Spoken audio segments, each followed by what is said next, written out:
Oleh karena kemurahan Tuhan, ku ada sampai hari ini. Oleh karena kebaikan Tuhan, janji-Mu terjadi bagiku. Aku percaya berkat-Mu atasku melimpah. Kebajikan, kemurahan selalu mengikutiku. Ku puji, ku sembah Kau Tuhan. Ku puji, ku sembah Kau Tuhan. Ku puji, ku sembah Kau Yesus.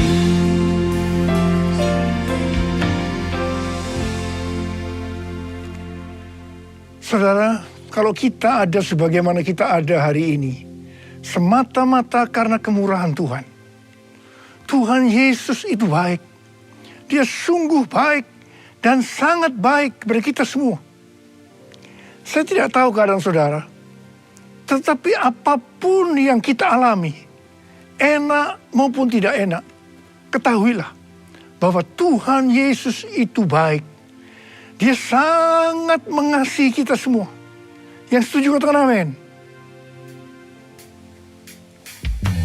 Mari angkat tangan kita. Katakan bersama-sama. Bapa, Engkau baik. Bapa, Engkau baik. Kau selalu baik kepadaku. Bapa, ku cinta Kau.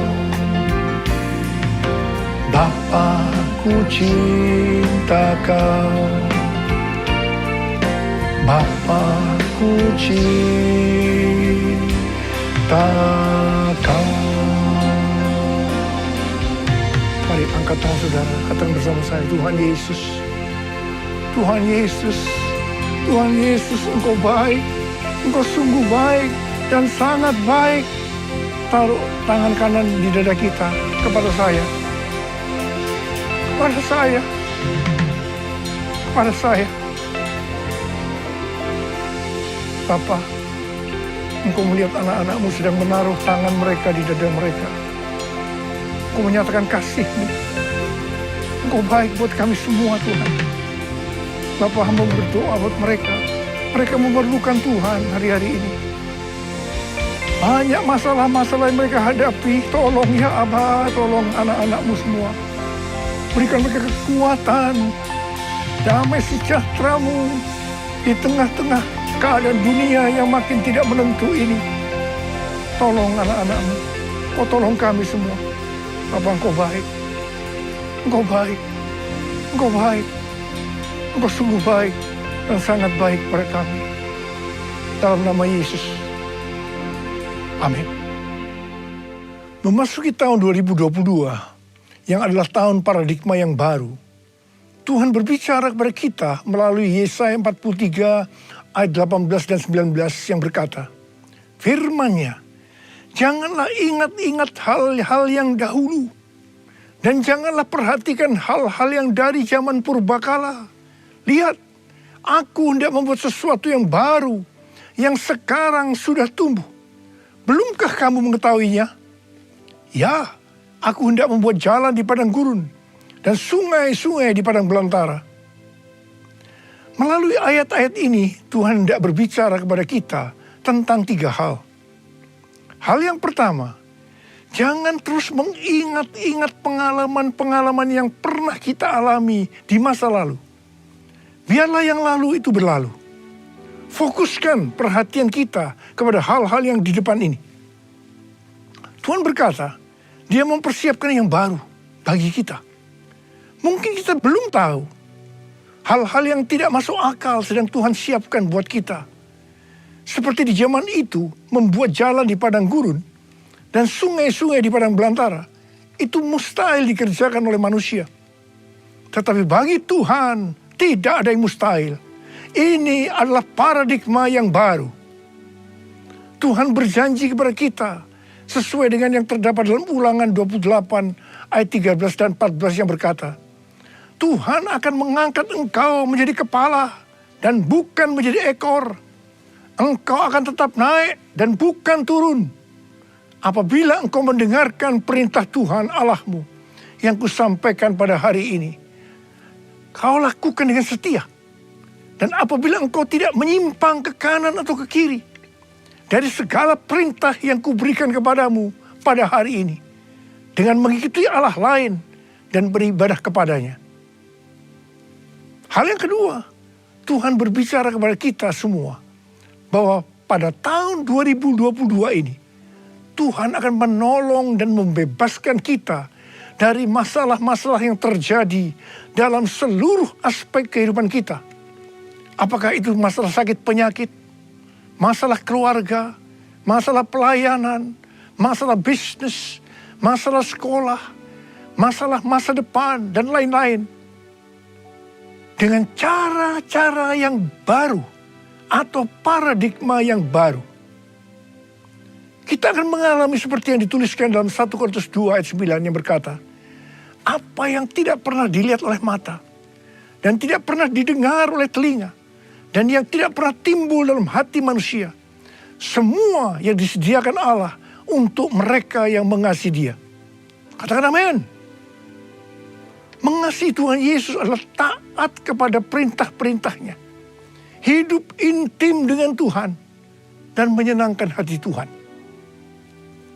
Hal yang ketiga, Tuhan mengingatkan agar kita melakukan seperti yang Paulus lakukan, yaitu perubahan paradigma atau paradigma yang baru yang dilakukan oleh Rasul Paulus setelah berjumpa dengan Tuhan Yesus adalah Paulus berkata bahwa apa yang dulu merupakan keuntungan baginya, sekarang dianggap rugi karena Kristus. Oleh karena dialah Paulus telah melepaskan semuanya dan menganggap sampah supaya dia memperoleh Kristus.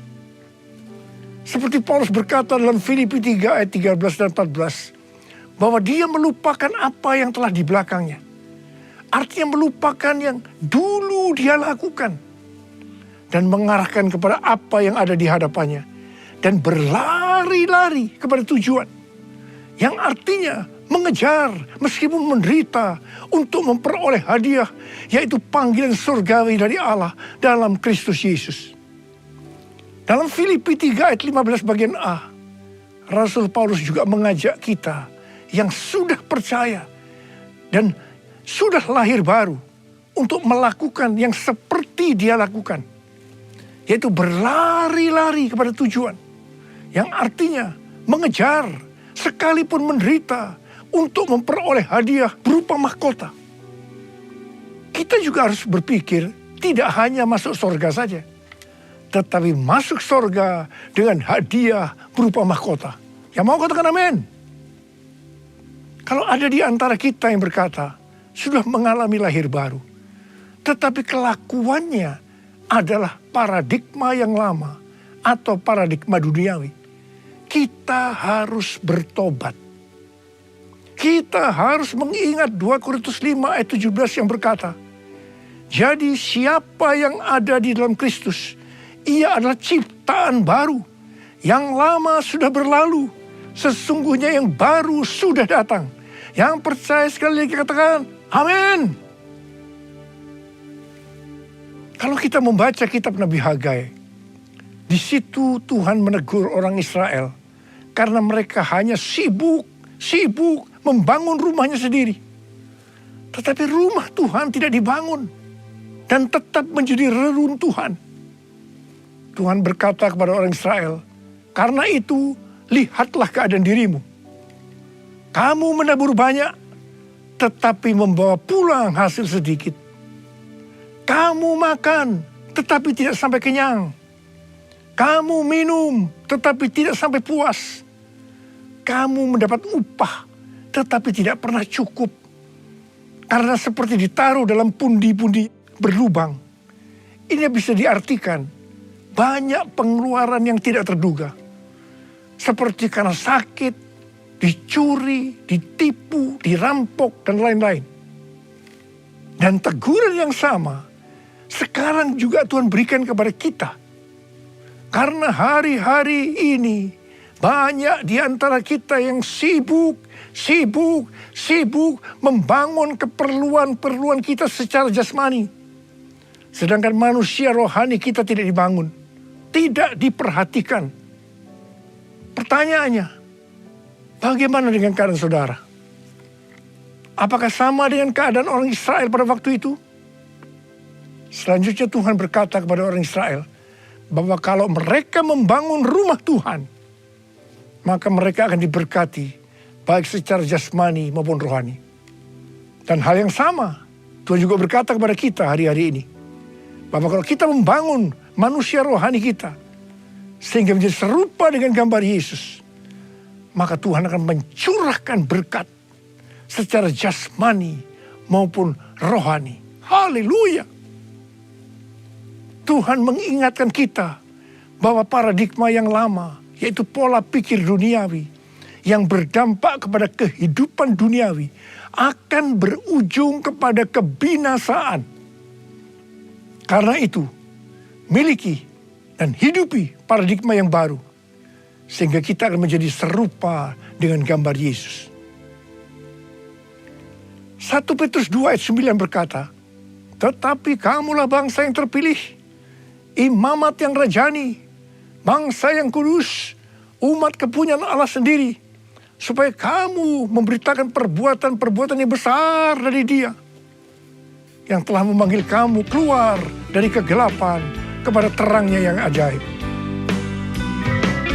Kamulah bangsa yang terpilih, imamat rajani, bangsa yang kudus, umat kepunyaan Allah, untuk memberitakan perbuatannya yang memanggil engkau dari gelap pada terangnya yang ajaib.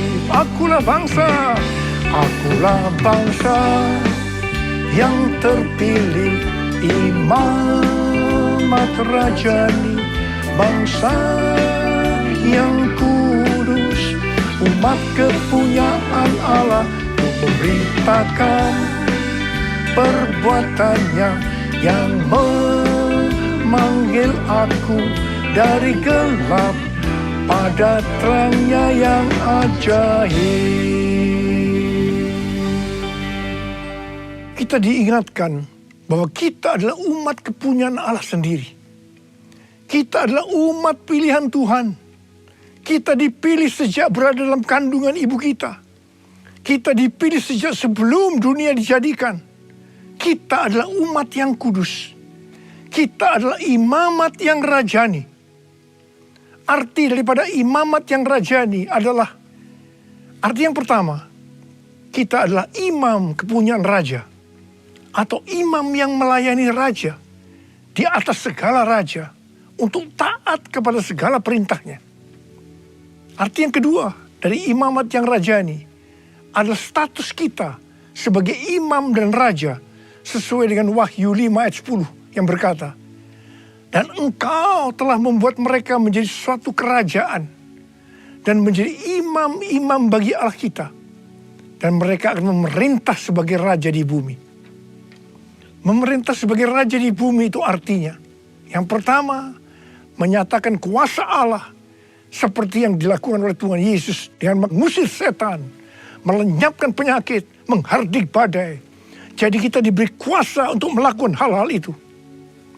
Di tengah-tengah merebaknya virus Omikron dan varian yang lain, saya akan mengajak saudara untuk menghardik seperti Tuhan Yesus menghardik badai dengan mengatakan, dalam nama Yesus, Omikron dan varian-varian lainnya, krisis ekonomi, diam, tenanglah. Kalau ada di antara kita yang sakit, ada yang sedang diserang kuasa kegelapan, kita gunakan kuasa yang telah Tuhan berikan kepada kita dengan cara menengking sakit penyakit, kuasa kegelapan dalam nama Yesus supaya pergi. Haleluya. Arti yang kedua dari memerintah sebagai raja di bumi adalah kita diberi kuasa oleh Tuhan untuk menyatakan kehendak Allah dengan memberitakan keselamatan dan pengampunan dosa. Arti yang ketiga dari memerintah sebagai raja di bumi adalah kita akan memerintah sebagai raja di bumi bersama Kristus dalam kerajaan 1000 tahun. Haleluya! Kalau kita melihat kuasa yang Tuhan berikan, mungkin ada di antara kita yang tidak sadar atau tidak tahu betapa dahsyatnya kuasa yang Tuhan berikan kepada kita. Karena itu mungkin ada di antara kita yang hidupnya selalu berada dalam kekalahan. Mungkin dalam masa pandemi hari-hari ini mengalami kesesakan sehingga banyak membuat kita menjadi tawar hati. Tuhan ingatkan kepada kita, seperti yang terdapat dalam Amsal 24 ayat 10 yang berkata, jika engkau tawar hati pada masa kesesakan, kecillah kekuatanmu. Karena itu, bangkitlah dan ingatlah bahwa kita adalah imamat yang rajani. Yang artinya kita adalah imam-imam yang melayani Allah dan memerintah sebagai raja di bumi. Yang artinya kita diberikan kuasa oleh Tuhan untuk mengatasi sakit, penyakit, tekanan-tekanan, masalah-masalah dalam kemenangan. Sebab kita adalah pemenang. Haleluya!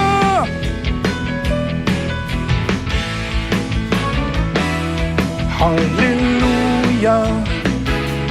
Kibarkanlah panjinya, Yesus Raja segala raja.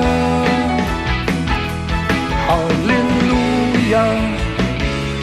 Bangkitlah gerejanya, kita lebih dari pemenang. Aku lebih dari pemenang. Sekali lagi, aku lebih dari pemenang. Haleluya.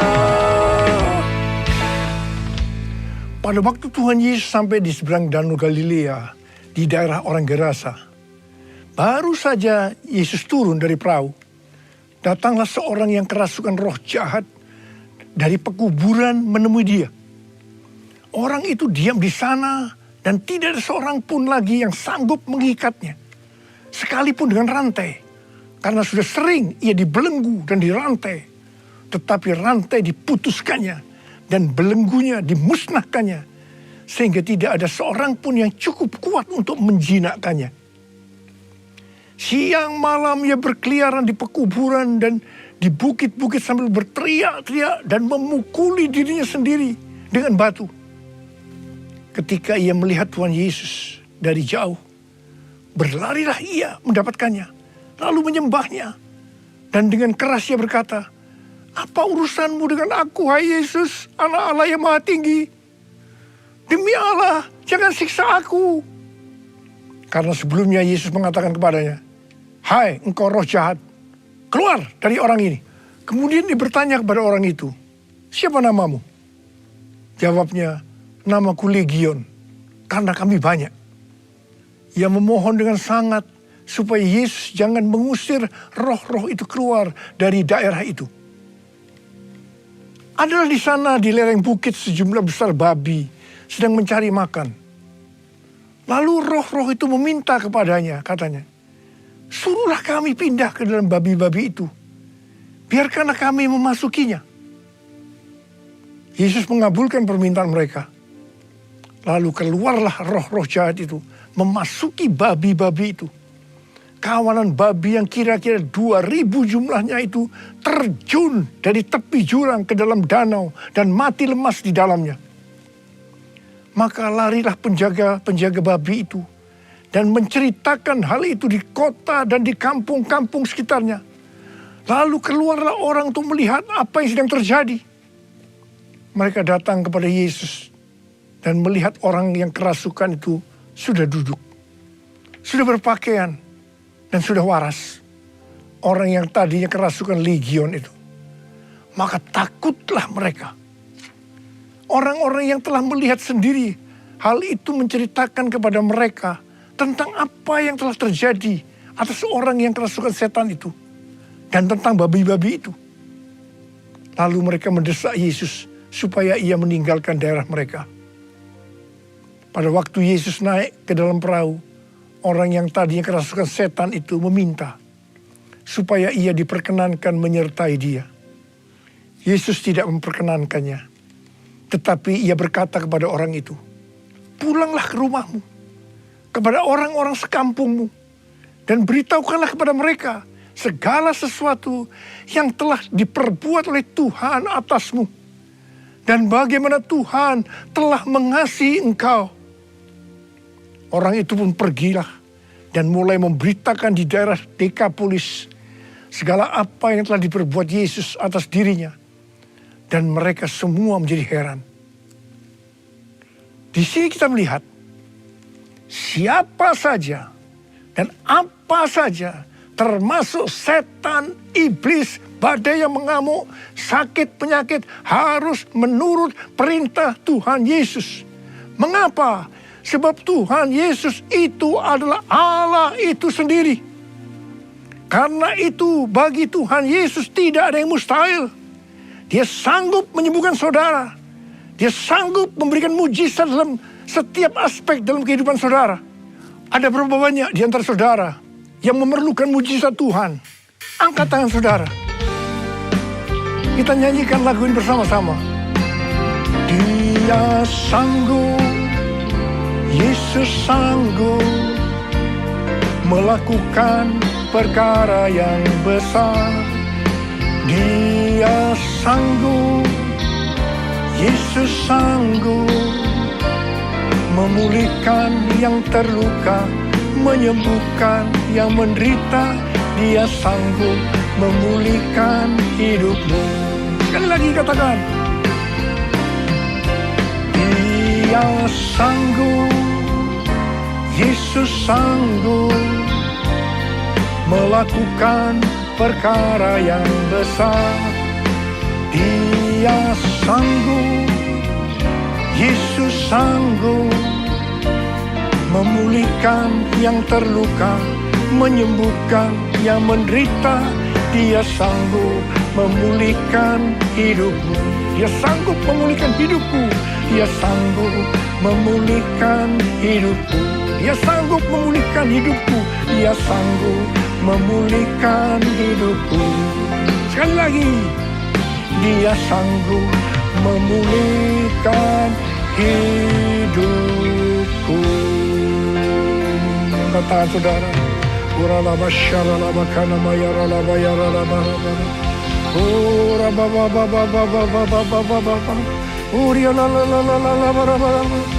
Katakan bersama saya, Tuhan Yesus, Tuhan Yesus, Engkau sanggup memulihkan hidupku ya Tuhan. Engkau sanggup memulihkan hidupku ya Tuhan. Engkau sanggup memulihkan hidupku ya Tuhan. Kau lihat anak-anakmu sedang berteriak-teriak di hadapan-Mu ya Tuhan. Mereka memerlukan pertolongan Tuhan. Mereka membutuhkan kesembuhan. Mereka membutuhkan mujizat Tuhan. Dalam nama Yesus, sembuh. Sembuh dalam nama Yesus. Mujizat terjadi dalam hidup. Sembuh dalam nama Yesus. Sembuh. Sembuh dalam nama Yesus. Dalam nama Yesus. Haleluya. Haleluya. Dia sanggup memulihkan hidupku. Katakan. Dia sanggup memulihkan hidupku. Sekali lagi. Dia sanggup memulihkan hidupku.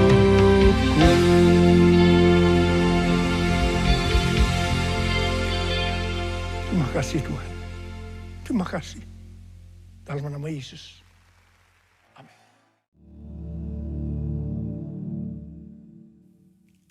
Mari saudara-saudara, kita akan masuk dalam perjamuan kudus.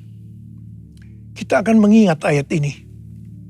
Sebab setiap kali kamu makan roti ini dan minum cawan ini, kamu memberitakan kematian Tuhan sampai Ia datang. Perjamuan kudus adalah perjamuan Tuhan Yesus sendiri. Setiap kali kita masuk dalam perjalanan kudus, Tuhan Yesus selalu berkata, biarlah ini menjadi peringatan akan daku. Peringatan akan daku. Karena itu mari arahkan hati kita kepada kebaikan Tuhan. Kita akan mengingat kebaikan Tuhan. Supaya kita lebih mengasihi Tuhan Yesus. Supaya kita lebih mengasihi satu dengan yang lain. Mari tundukkan kepala. Bapa, siapakah kami sebelum kami mengenal Engkau? Kami semua orang berdosa. Upah dosa adalah maut, mati. Mati kekal selama-lamanya. Tapi Engkau ya Aba, yang tidak berdosa, telah dijadikan dosa oleh karena kami. Engkau harus turun dari surga mulia. Mati ganti kami dengan penderitaan yang luar biasa. Sungguh kalau kami pikirkan Bapa, betapa baiknya Engkau itu. Kau jadikan kami sebagai anak-anak-Mu. Engkau tuntun, Engkau bela, Engkau lindungi, Engkau berkati. Engkau sembuhkan kami. Engkau tegur kalau kami salah ya Aba. Itu Engkau ya Aba, itu Engkau. Tuhan akan memberkati kita semua melalui perjamuan kudus. Tapi Tuhan mau kita makan dan minum dengan cara yang benar. Karena itu masing-masing kita introspeksi. Mari kita periksa diri kita saat ini. Kalau Tuhan ingatkan ada dosa yang belum diselesaikan, langsung kita minta ampun. Minta ampun di hadapan Tuhan. Ampuni, ampuni saya Tuhan, ampuni. Ampuni saya Tuhan, ampuni saya. Kau melihat anak-anak-Mu yang sedang meminta ampun kepadamu Tuhan. Kau melihat mereka. Engkau begitu rindu untuk memberkati kami semua. Ya Tuhan, lihatlah anak-anak-Mu Tuhan. Ampuni kami, ampuni kami. Kami akan masuk dalam perjamuan kudus dengan hati yang penuh ucapan syukur. Dalam nama Yesus kami berdoa. Amin. Sekarang mari kita angkat roti di tangan kanan kita tinggi-tinggi. Sebab apa yang telah kuteruskan kepadamu telah aku terima dari Tuhan. Yaitu bahwa Tuhan Yesus pada malam waktu diserahkan mengambil roti. Dan sesudah itu ia mengucap syukur atasnya. Dia memecah-mecahkannya dan berkata, inilah tubuhku yang diserahkan bagi kamu. Perbuatlah ini menjadi peringatan akan aku. Soalnya kasih Tuhan. Bukankah roti yang kita pecah-pecahkan ini adalah persekutuan kita dengan tubuh Kristus. Mari kita makan dalam nama Yesus.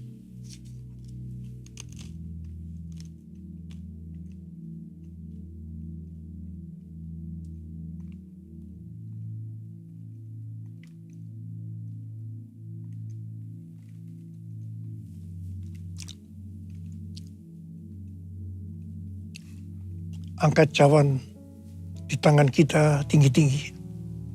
Demikian juga yang mengambil cawan sesudah makan lalu berkata, cawan ini adalah perjanjian baru yang dimeteraikan oleh darahku. Perbuatlah ini setiap kali kamu meminumnya menjadi peringatan akan aku. Soalnya dikasih Tuhan, bukankah cawan pengucapan syukur yang atasnya kita ucapkan syukur adalah persekutuan kita dengan darah Yesus. Mari kita minum dalam nama Yesus.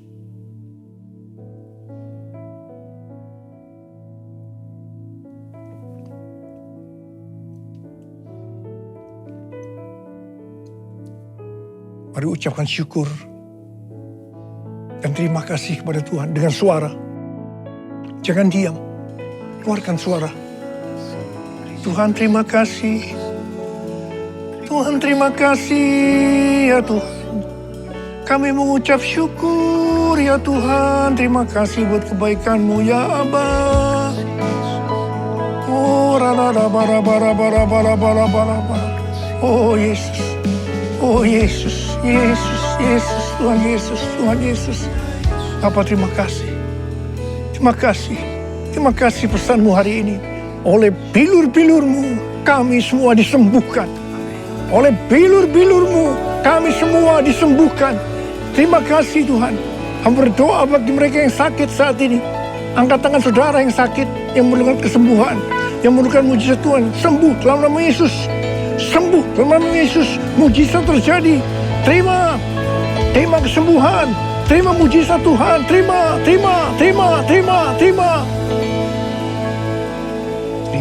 Terima kasih Yesusku, terima kasih Yesusku. Puji syukur hanya bagi Tuhanku. Terima kasih Yesusku, terima kasih Yesusku. Puji syukur hanya bagi Tuhanku. Terima kasih Yesusku, terima kasih Yesusku. Puji syukur hanya bagi Tuhanku. Terima kasih Yesusku, terima kasih Yesusku. Puji syukur hanya bagi Tuhanku. Puji syukur hanya bagi Tuhanku. Puji syukur hanya bagi Tuhanku. Terima kasih Abah. Terima kasih Abah. Terima kasih. Terima kasih. Mari angkat tangan saudara. Terimalah berkat Tuhan. Kasih karunia yang berlimpah-limpah daripada Allah Bapa di dalam anak yang tunggal Yesus Kristus. Persekutuan yang manis dengan Roh Kudus menyertai saudara sekalian mulai hari ini sampai Tuhan Yesus datang menjemput kita di awan-awan dan bahkan sampai selama-lamanya. Yang percaya bersama-sama katakan amin.